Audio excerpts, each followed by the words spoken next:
చిన్న బాక్స్ వచ్చిపోతుంది చూడండి. తీసేస్తుందా మేడం? ఇది వస్తుందా? మైక్ కూడా సౌండ్ బాగా తగ్గించు. ఎందుకు?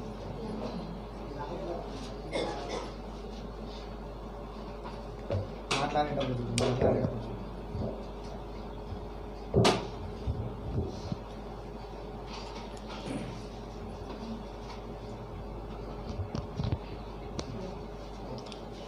హలో హలో హలో సౌండ్ పెట్టండి నాన్న.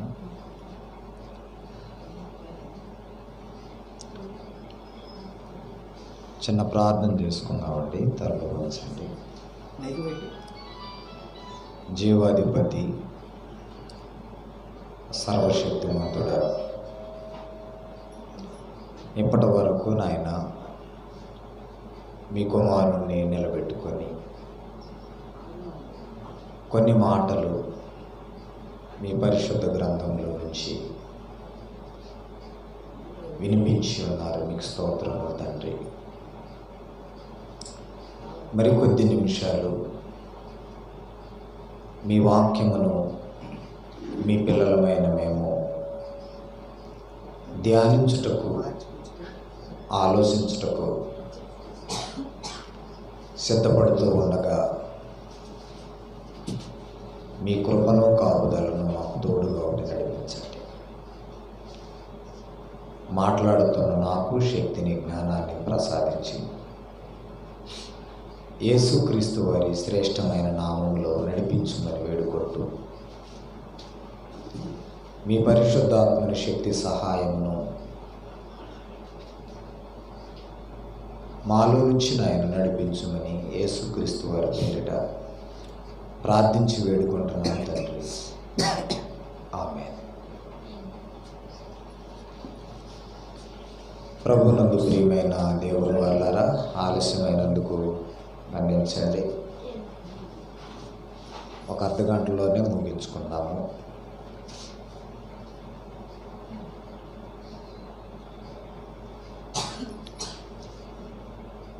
హృదయ రహస్యములు ఎరిగిన దేవుడు అనేటువంటి అంశభాగాన్ని కొద్ది నిమిషాలు మనం ఆలోచించేద్దాం. హృదయ రహస్యములు ఎరిగిన దేవుడు.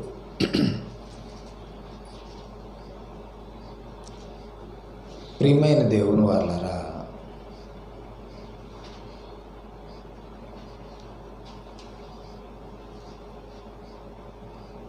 ఒకని హృదయంలో ఉన్నటువంటి సంగతులు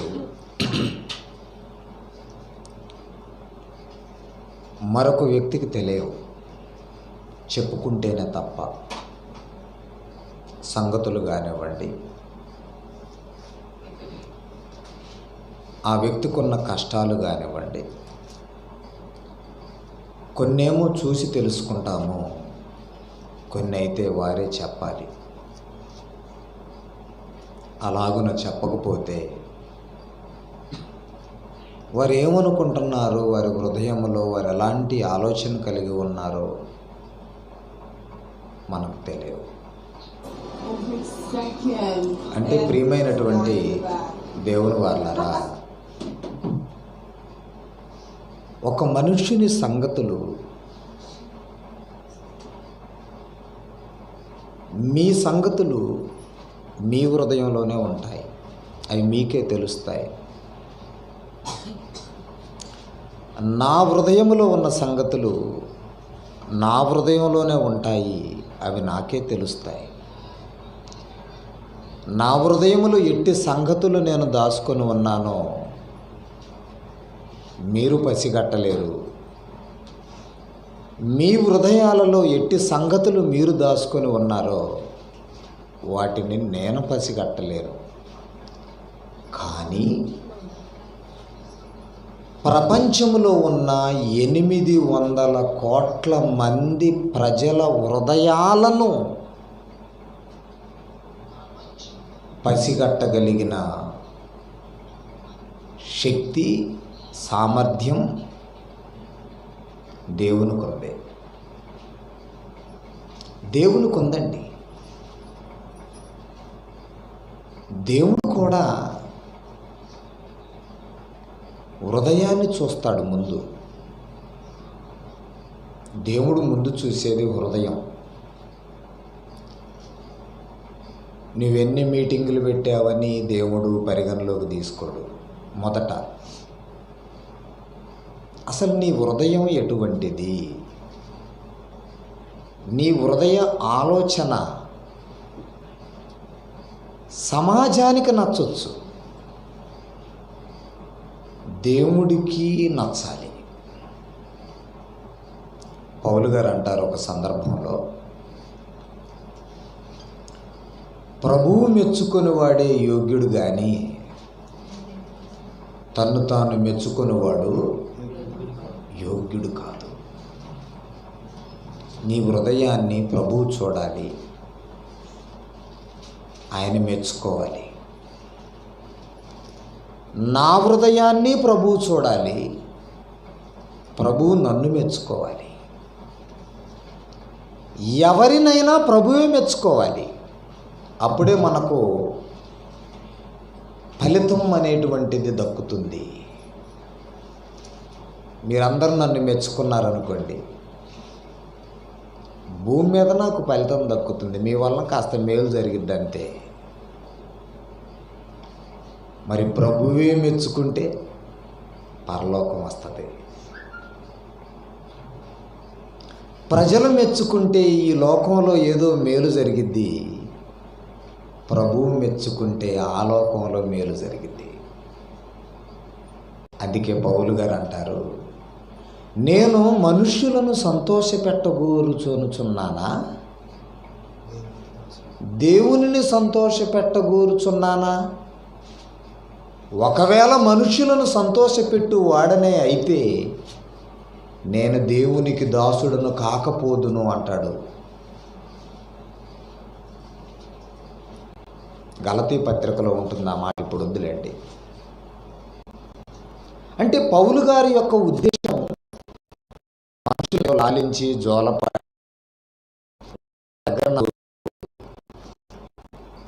అక్షంతలు ధరించుకోవాలనేది పౌలు గారి యొక్క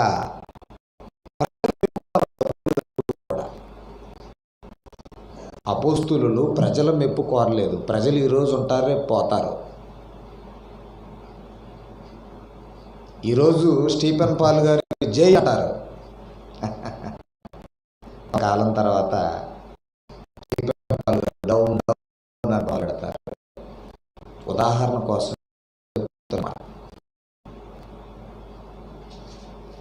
అంటే మెచ్చుకునేవాడు మెచ్చుకున్న కాలం మెచ్చుకుంటాడు, తర్వాత మెచ్చుకోవటం మానేస్తాడు.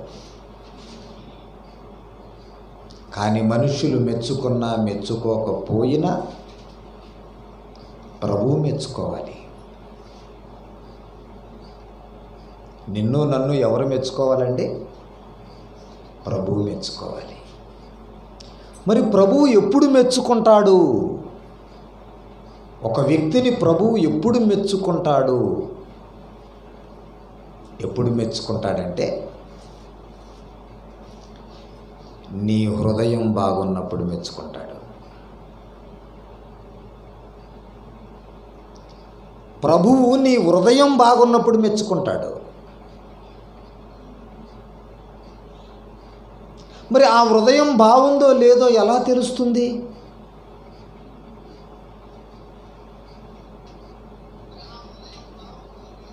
అర్థమవుతుందండి?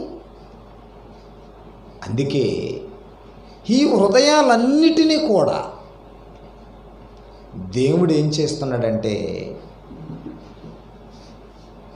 మనము బాహ్యమైనటువంటి విషయాలకు, కనబడే విషయాలకు సీసీ కెమెరాలు మనం బిగిస్తే, సృష్టికర్త అయిన దేవుడు హృదయంలోనే కెమెరా పెట్టాడు. మన భాషలో చెప్పాలంటే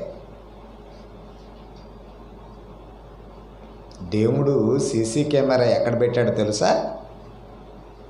నీ హృదయము పైన పెట్టాడు కెమెరా. అక్కడ షూట్ చేస్తున్నాడు మొత్తం విషయాన్ని. మనం పైన చూస్తాం, దేవుడు లోపల సంగతులు చూస్తాడు. కొరింథీయులకు రాసిన మొదటి పత్రిక 2వ అధ్యాయం 11వ వచనం చూడండి ప్రియమైన దేవుని వారలారా. కొరింథీయులకు రాసిన మొదటి పత్రిక 2వ అధ్యాయం 11వ వచనం. ఒక మనుషుని సంగతులు అతనిలో ఉన్న మనుష్యాత్మకే గాని మనుష్యులలో మరి ఎవనికిని తెలియదు. ఎవ్వరికీ తెలియదండి. నీ మనసులో నువ్వే ఏమనుకుంటున్నావో నాకు తెలియదు, నా మనసులో నేనేమనుకుంటున్నాను మీకు తెలియదు. మీ హృదయంలో ఏమేమి ఉంచుకున్నారో మీకే తెలుసు, నా హృదయంలో నేనే ఉంచుకున్నానో నాకే తెలుసు. కానీ ప్రపంచములో ఉన్న ఒకరి హృదయాలలో ఉన్న సంగతులు వారి వారి మనుష్యాత్మలకే తెలుసు.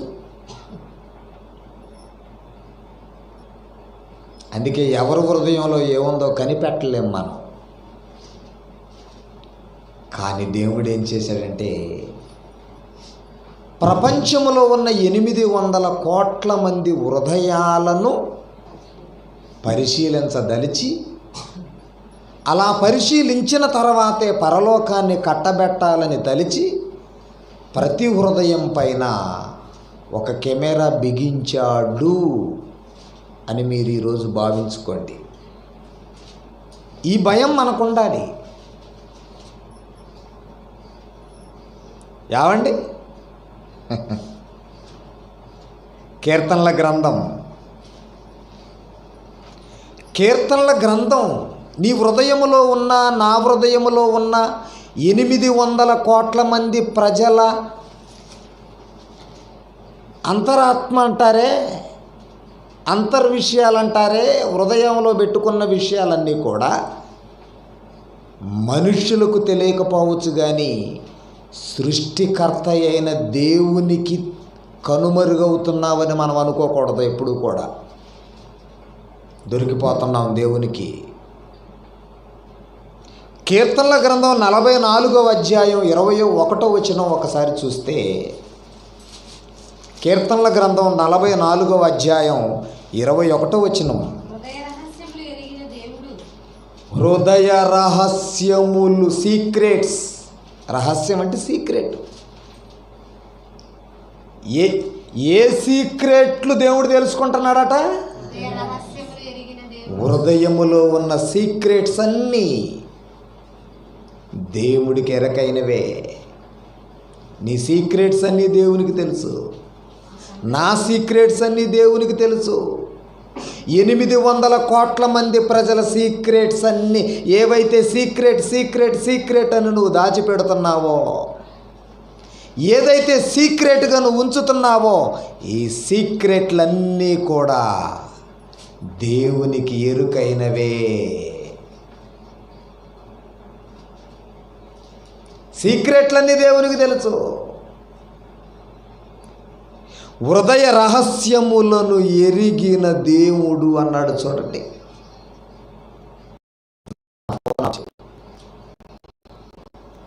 సౌండ్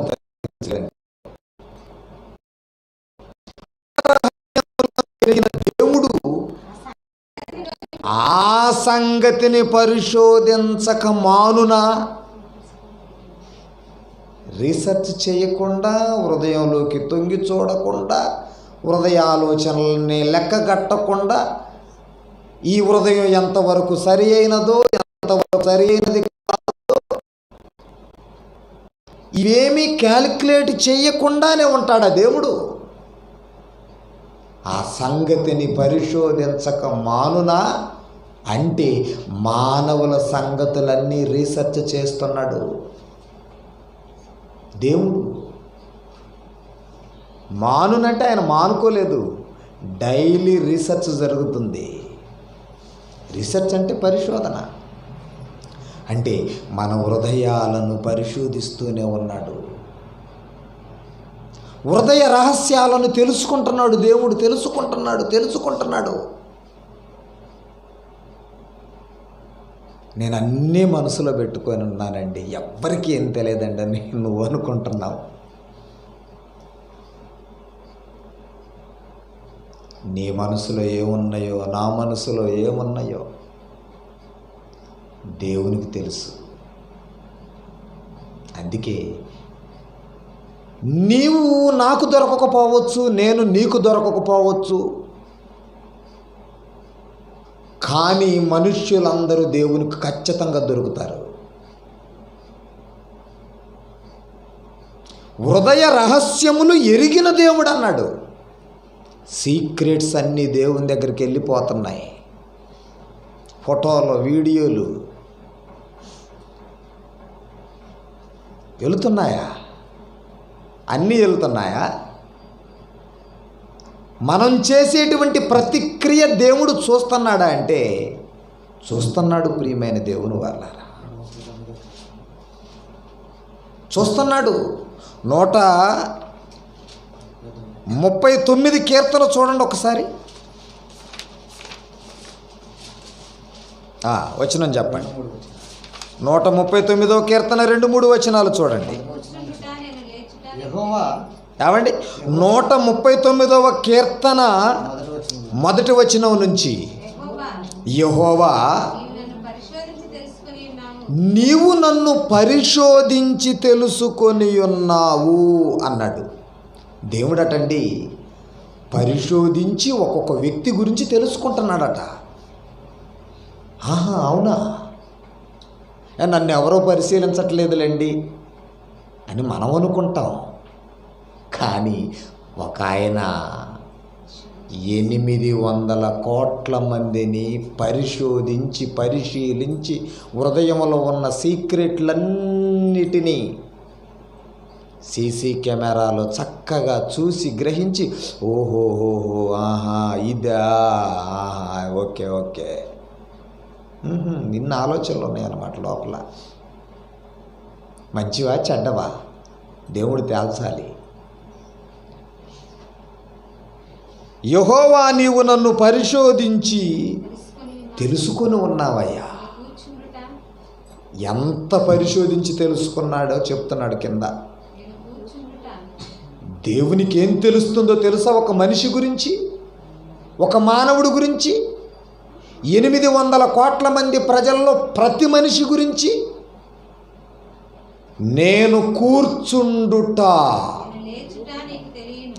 నేను లేచుట దేవుడికి తెలుసటండి. ఒక్కొక్క వచనం చదువుదాం నాన్న. నేను కూర్చుండుట తెలుసు, ఆ కుర్చీలో నుంచి లేవటం తెలుసు. అసలు ఎందు నిమిత్తం కూర్చున్నాడే ఇతను ఇక్కడ?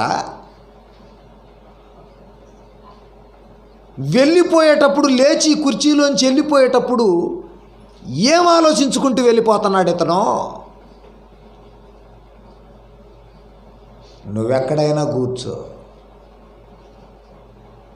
మదర్లో కూర్చుంటావో, వైరాలో కూర్చుంటావో, ఖమ్మంలో కూర్చుంటావో, వంగవీడులో కూర్చుంటావో, బ్యాంకులో కూర్చుంటావో, పార్టీ కార్యాలయంలో కూర్చుంటావో, హాస్పిటల్లో కూర్చుంటావో, పొలంలో కూర్చుంటావో, ఇంట్లో కూర్చుంటావో, కారులో కూర్చుంటావో, బజార్లో కూర్చుంటావో, ఎక్కడైనా కూర్చో. నువ్వు కూర్చొని ఏం చేస్తున్నావో, ఏం ఆలోచిస్తున్నావో, ఆ లేచి వెళ్ళిపోయేటప్పుడు కూడా నువ్వేం ఆలోచించుకొని వెళుతున్నావో, నేను కూర్చుండుట లేచుట నీకు తెలియను అన్నాడు. దేవునికి తెలిసిపోతుందటండి. తెలిసిపోతుందా? తెలిసిపోతుంది. కూర్చోటం తెలిసిపోతుంది. ఆ కూర్చున్న దగ్గర నుంచి లేచి వెళ్ళిపోవటం తెలిసిపోతుంది. ఎందు నిమిత్తం అక్కడ కూర్చున్నాడో ఆ గుంపులో తెలిసిపోతుంది. గుంపులో నుంచి ఎందుకు లేచిపోతున్నాడో కూడా తెలిసిపోతుంది. ఎందుకు కూర్చున్నావు? కారణం ఏంటి? మంచి కూర్చున్నావా, చెడుకు కూర్చున్నావా? మంచి జరిగించటానికేనా, నీతి నిమిత్తమేనా, అవినీతి నిమిత్తమా నువ్వు కూర్చుంది? దేవుడు తెలుసుకుంటున్నాడటండి. తర్వాత మాట, నాకు తలంపు పుట్టక మునుపే. బా, దేవుడు ఎంతవరకు క్యాచ్ చేస్తున్నాడంటే, అసలు స్టీఫెన్ పాల్ అనేవాడు ఇందాక 8 గంటలకి వైరాలో బయలుదేరాడు, లేటుగా బయలుదేరాడు. ఎందుకు లేటుగా బయలుదేరాడో దేవునికి తెలుసు. నేను మీకు చెప్పకపోయినా ఎందుకు లేటుగా బయలుదేరాడు ఇతను? ఓకే, లేటుగా బయలుదేరాడు, వచ్చాడు 9:05 ఇక్కడికి వచ్చా. ఇప్పుడు ఇక్కడ ఏం పాఠం చెప్తాడు? నిజంగా నేను ఇక్కడికి వచ్చేంత వరకు ఈ పాఠమే నేను చెబుతానని నేను ఈ కుర్చీలో కూర్చున్నంత వరకు నాకు తెలియదు. నిజంగా చెప్తాను నేను. నిజమండి, ఇది కూడా దేవునికి తెలుసు. నేను చెప్పాలనుకున్నటువంటి పాఠం, జీవము గల దేవుని సంఘములో జనులు ఎలాగూ ప్రవర్తించాలి.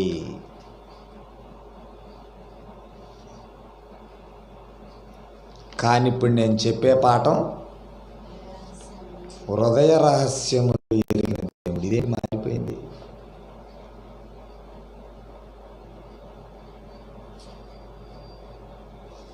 అంటే ఇదే నేను చెబుతానని దేవునికి ఎప్పుడు తెలుసా?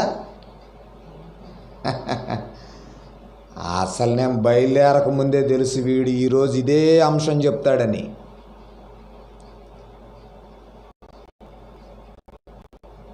అంటే దేవుడు ఎంత ఫాస్ట్గా విషయాన్ని గ్రహించి తెలుసుకుంటాడు, అర్థం కావటం కోసం చెప్పాను ఈ సందర్భాన్ని.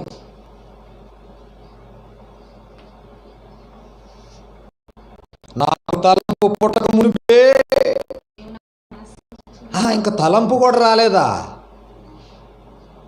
ఇంక నేనేం ఆలోచించలేదండి అంటుంటారు.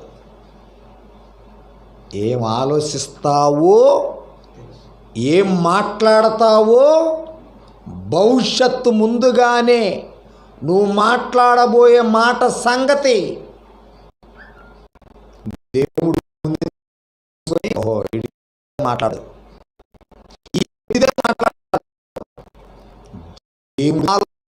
తెలుసుకుంటున్నాడు. మాట్లాడాక కాదు, దేవుడు మాట నా నాలుకకు రాకముందే అది నీకు పూర్తిగా దేవుడికి వీడు ఈ మాట అని దేవుని తెలిసిపోయిందంటే ఎంత అడ్వాన్స్ దేవుని మేఘాలు ఉన్నామో తెలుసుకోవాలి. ఎంత ముందస్తుగా మనలో గూర్చినటువంటి మన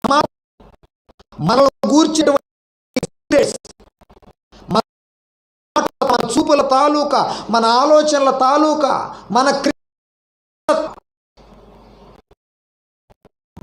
విషయం అంతా దేవుని దగ్గర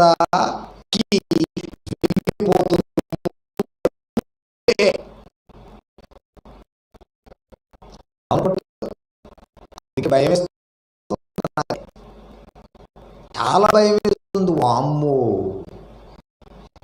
దేవుడు ముందే తెలుసుకుంటున్నాడు. ఎట్లా దొరికిపోతున్నాం కదా,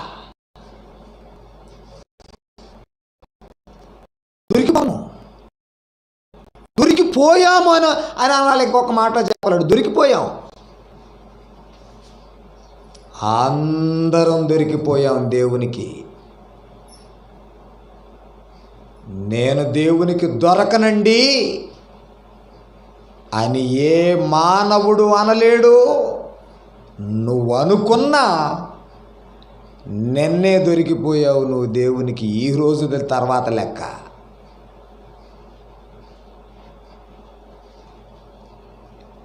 నాకు తలంపు పుట్టక మునిపే నీవు నా మనసు గ్రహించుచున్నావు.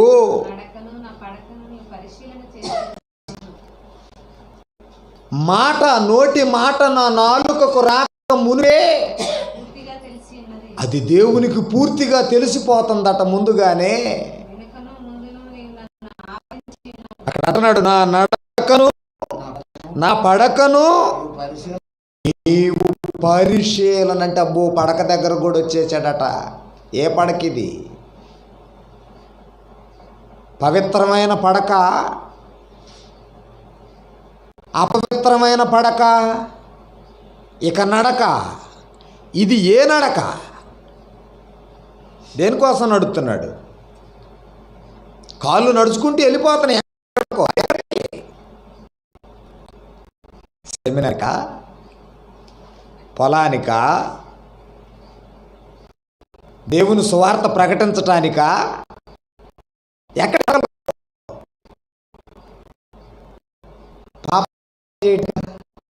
ఎక్కడికి స్టార్ట్ అయిపోయింది నడక?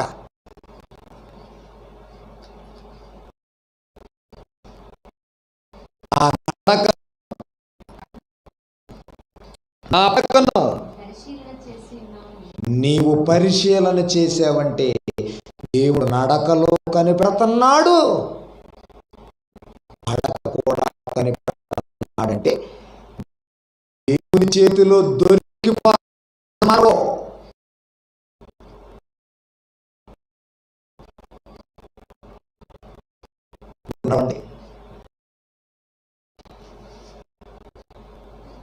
ఇప్పుడు నడవండి అండి, ఈ భూమండలం మీద నడవండి. ఎలా నడుస్తారో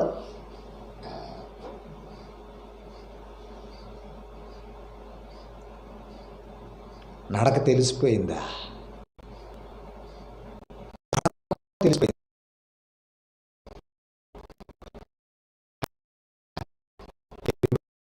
మంచి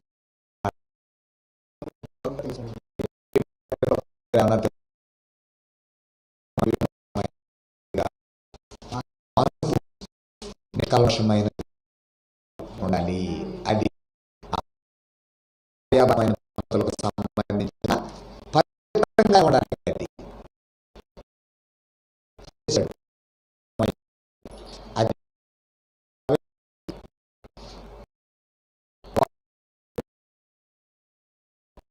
అది పవిత్రమే. దాని చేయమాలి. అపవిత్రం అంటే ఏంటి? అక్రమం, క్రమం తప్పటం.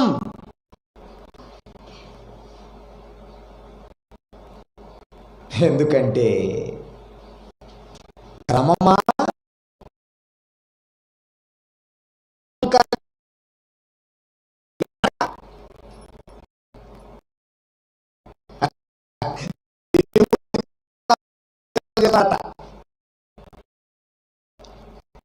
ఎవరున్నారండి దేవుడు అంటే? 4వ అధ్యాయం 13 చూడండి. ఎబ్రీ పత్రిక 4:13 పౌలు గారు అంటారు, వాక్యం ఎలా ఎలా ఎలా ఎలా ఎలా ఎలా వెళ్ళి ఒక మనుషులోకి దూరి ఎంత ఎంత విషయాన్ని సేకరించుకొని మళ్ళీ దేవునికి రిటర్న్ జవాబు చెప్పిద్దో 12వ వచనంలో చెప్తాడు. 4:12 ఎందుకనగా దేవుని వాక్యము సజీవమై బలము గలదై రెండంచులు గల ఎటువంటి ఖడ్గము కంటే వాడిగా ఉండి అది మన మన మన ప్రాణంలోకి వెళ్ళిపోయి, ప్రాణములో ఉన్న ఆత్మలోకి వెళ్ళిపోయి ప్రాణాత్మలను, కీళ్ళు జాయింట్లోకి వెళ్ళిపోయి కీళ్ళను, మూలలోకి కూడా వెళ్ళిపోయి అక్కడ కూడా రీసెర్చ్ చేసి అక్కడి నుంచి హృదయంలోకి వెళ్ళిపోయి హృదయములో ఎన్ని తలంపులైతే ఉన్నాయో ఎన్ని ఆలోచనలైతే నువ్వు పెట్టుకున్నావో చింతించుచున్నది. వాటన్నిటినీ కూడా రీసెర్చ్ చేసి పరిశోధించి అక్కడున్న విషయాన్ని చేజిక్కొచ్చుకొని తీసుకొని వెళ్ళి దేవుని గొప్పచుందటండి వాక్యం. ఆయన దృష్టికి కనబడని సృష్టము అసలు ఆయన దృష్టికి కనబడని సృష్టము ఏదీ లేదు. దేవుని దృష్టికి కనబడనిది ఏదీ లేదు. మనం ఎవరికి లెక్క ఒప్పచెప్ప అసలు సీక్రెట్గా ఏదీ లేదు. నువ్వు పెట్టెలో పెట్టి తాళం వేసినా పెట్టెలో ఏముందో పరలోకములో ఉండి చూసి లెక్క పెట్టగలవాడు దేవుడు. దేవుని దృష్టికి కనబడని సృష్టము ఏదీ లేదు. ఇది కనబడట్లేదండి, ఇది మరుగై ఉందండి, ఇది సీక్రెట్ అండి. నాకు సీక్రెట్ నీ విషయం, నీకు సీక్రెట్ నా విషయం. మనందరి విషయాలు దేవునికి సీక్రెట్ కాదు. ఇప్పుడు చదువు నాన్న. మరియు మనము ఆయన దృష్టికి కనబడని సృష్టము ఏదీ లేదంటున్నాడు. ఏదీ లేదయ్యా, ఏ దాపరికాలు లేవు దేవుని కాడ, అన్నీ చూస్తున్నాడు. ఎందుకు చూస్తున్నాడంటే మనము ఎవనికి లెక్క ఒప్ప చెప్పవలసి ఉన్నదో ఆ సృష్టికర్త అయిన దేవుని కన్నులకు సమస్తమును మరుగులేక తేటగా అబ్బా మసకగా కూడా కాదటండి దేవునికి కనబడేది. ఎలా కనపడుతుందట? తేట తెల్లమైపోయింది. మానవుని బ్రతుకు చరిత్ర అంతా దేవుడు తేటగా చూస్తున్నాడు. ఇందాక ఈ స్క్రీన్ మీద రాగానే తేటగా ఒక పాంప్లెట్ కనపడుతుంది నాకు. ఈరోజు బైబిల్ క్లాస్ జరుగుతుందని ఇక్కడ వేశారు. తేటగా ఉంది స్క్రీను. ఎల్ఈడి స్క్రీన్ అండి ఇది. ఎల్ఈడీనా? ఎల్ఈడి స్క్రీన్ చాలా తేటగా కనపడుతుంది అక్కడి నుంచి చూస్తుంటే. ప్రతి అక్షరం కనపడుతుంది. ఈరోజు తేదీ వేశారు, తేదీ కనపడుతుంది. గ్రామం పేరు కనపడుతుంది. బుధవారం బైబిల్ క్లాస్ అని కనపడుతుంది. తేటగా కనపడుతుందా? తేటగా కనపడుతుందా? మానవుని బ్రతుకు చరిత్ర అంతా దేవునికి తేటగా కనపడుతుందటండి. అంటే ఎక్కడ ఏమి దాపరికం లేకుండా మొత్తం కనపడుతుంది దేవునికి. కీర్తనలో 139లోకి రండి, ముగిస్తాను. కీర్తనలో 139 1, 2 చదివారు కదా. 3వ వచనం 4వ వచనం నేను చదవండి నాన్న. 139 కీర్తన 4. యెహోవా మాట నా నాలుకకు పై మాట నాన్న, పై మాట నా చర్యలన్నిటినీ నీవు బాగుగా తెలుసుకుంటున్నాడటండి. చర్యలో దినచర్య ఏంటి నాయన? దినచర్య స్టీఫెన్ పాల్ నా మీదే పెట్టుకొని చెప్తాను వాక్యం. స్టీఫెన్ పాల్ నీ దినచర్య ఏంటిరా? ఎన్నింటికి లేస్తావు? ఏం చేస్తావు లేచిన తర్వాత? టీ తాగుతావా? టిఫిన్ చేస్తావా? తర్వాత ఎవరితో మాట్లాడతావు? 10ంటికి ఏం చేస్తావు? 11ంటికి ఎక్కడికి వెళ్తావు? 12ంటికి ఏం చేస్తావు? 1 గంటకు అన్నం తింటావా? మరి 2ంటప్పుడు ఏం చేస్తావు? ఎవరిని కలుస్తావు? ఎవరితో మాట్లాడతావు? ఏం మాట్లాడతావు? డబ్బుల గురించా? అదే డబ్బుల గురించి ఏం మాట్లాడతావు? దినచర్య పుట్టినప్పటి నుంచి మరణించేంత వరకు చర్యలు, మానవుని చర్యలు. ప్రియమైన దేవుని వారలారా, దేవుడు అంటున్నాడు నా చర్యలన్నిటినీ దేవుడు బాగుగా తెలుసుకుంటున్నాడటండి. మన చర్యలో బాగా తెలుసుకుంటున్నాడు. బాగా తెలుసు ఆయనకి. బాగా తెలుసుకొనిచున్నావు. యెహోవా ఎంత ఫాస్ట్గా నువ్వు ఎంత ముందంజలో తెలుసుకుంటున్నావంటే మాట నా నాలుకకు రాకమునిపే అది నీకు పూర్తిగా తెలిసి ఉన్నది. బా నీకు పూర్తిగా తెలిసిపోయిందా. ఇంకా నేను మాట్లాడకముందే నేను ఏం ముందే మాట్లాడతాను, క్యాసెట్ ముందే వెళ్ళిపోయింది. 9:15కి స్టార్ట్ అయ్యే ప్రసంగం 8 గంటలకే దేవుని దగ్గరికి వెళ్ళిపోయింది. స్టార్ట్ చేయకముందే. ఎంత అడ్వాన్స్గా దేవుడు సమాచారం సేకరించుకుంటున్నాడు. తర్వాత మాట చదువు నాన్న. నా ఎదుటను వెనుకను నా వెనుకను ముందును ముందును. నీవు నన్ను ఆవరించి ఉన్నావు. వా, దేవుడు ఎంత నిఘా పెట్టాడంటే నీ ముందు నీ వెనక నీవు నన్ను ఆవరించి ఉన్నావు. ఆవరించాడటండి. ఆవరించాడంటే కమ్మేశాడు. నీ చేయి నా మీద ఉంచి ఉన్నావు. చెయ్యి మీద పెట్టాడటండి. దేవుడు ఎక్కడో పరలోకంలో ఉన్నాడు. ఎక్కడో పరలోకం అండి. ఆడికి పోయిన తర్వాత చూసుకుందామండి. ఈ మాటలు వద్దు మనకి.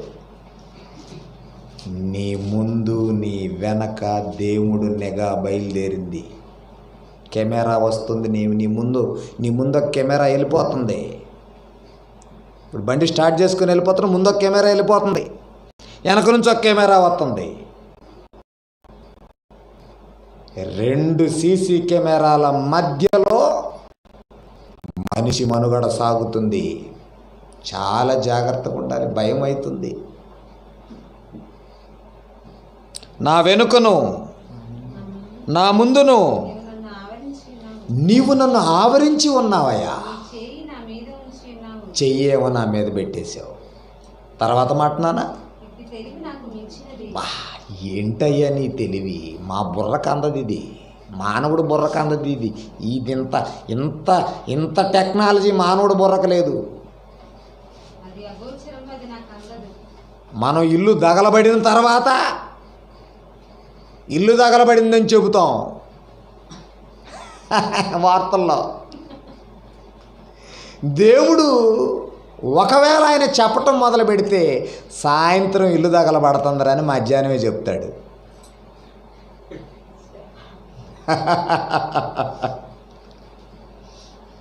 అదవుతుందండి. మా వైరాలో కామిశెట్టి కళ్యాణ మండపం తగలబడింది.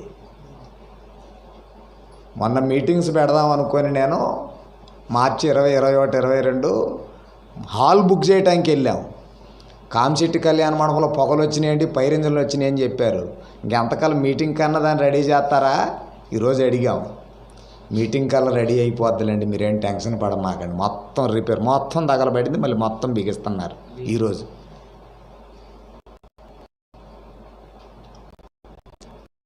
తగలబడ్డాక తెలిసింది మనకి. ఈ సృష్టి తగలబడిద్దని దేవుడు ముందే చెప్పాడు. దేవుడు ఎప్పుడు చెప్పాడు? ముందే చెప్పాడు. యేసుక్రీస్తు వరకు ఇది బూడిదైపోద్దని చెప్పాడు. అంటే భవిష్యత్తు నెరిగిన దేవుడు.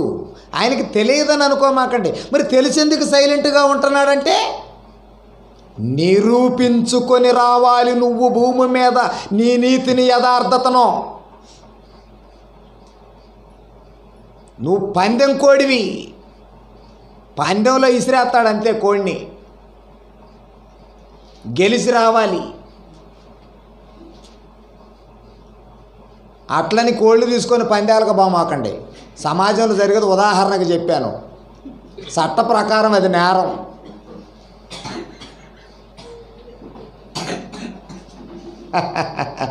చట్ట ప్రకారం అది నేరం. సమాజంలో జరుగుతున్నాయి కాబట్టి మీకు అర్థమవుతుందని చెప్పాను అంతే. అది తప్పు.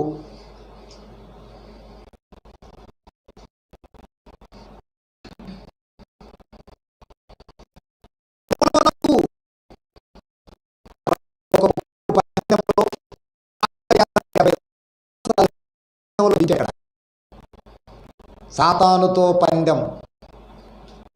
ఏంటి పందెం? మాకు పరలోకం ఈయనన్నావు కదా, ఎందుకు ఈయనన్నావు? మేము ఎదురు తిరిగి పాపం చేశాం కాబట్టే కదా మమ్మల్ని పరలోకంలోంచి గెంటి వేశావు. మరి నీ వారసులకు ఇస్తానన్నావు కదా నీ బిడ్డలను. మరి వాళ్ళు పాపం చేయకుండా పరిశుద్ధులుగా ఉంటారా? సరే ఉంటే మరి వాళ్ళకి మేమేగా పాపం చేసిన వాళ్ళం. మరి నీ బిడ్డలు కూడా పాపం చేయకుండా ఉంటే పరలోకం ఇయ్యి. పందెం. చాలామందికి తెలియదు పందెపు రంగంలో మనం ఉన్నామని. ఎబ్రీ పత్రిక 12:2 పౌలు గారు అంటారు చూడండి. ఎబ్రీ పత్రిక 12:2 మనము కూడా ప్రతి భారమును సులువుగా చిక్కులు పెట్టు పాపాన్ని విడిచిపెట్టి విశ్వాసమునకు కర్తయు దానిని కొనసాగించువాడునైనా యేసు వైపు చూచుచూ మనకు మన ఎదుట ఉంచబడిన పందెపు రంగం అన్నాడు చూడండి. పందెం గ్రౌండ్లోకి దిగావు. ఈ భూపటం మీద పందెంలో నిలబడ్డావు. నీ ఎదుట ఉంచబడింది పందెం. కాశాడు ఒకడు పందెం, గెలిచి వస్తాడు నా కుమారుడు అన్నాడు దేవుడు. గెలిపించుకుంటాను, గెలిచొస్తాను.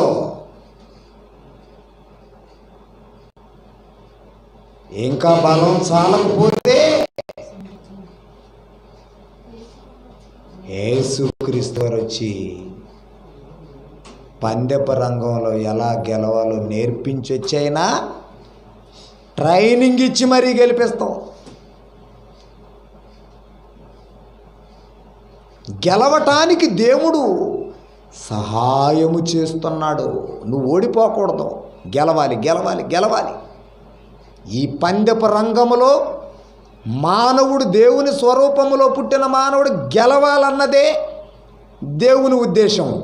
వాడగొట్టాలన్నది అపవాది ఉద్దేశం, సాతాను ఉద్దేశం, నీ శత్రువు ఉద్దేశం. పడగొట్టాలనుకుంటున్నాడు సాతాను, నిలబెట్టాలనుకుంటున్నాడు దేవుడు. బైబిల్ చరిత్రలో పడిపోయిన వారిని అపోస్తులు స్వస్థపరిచి లేపారు, కానీ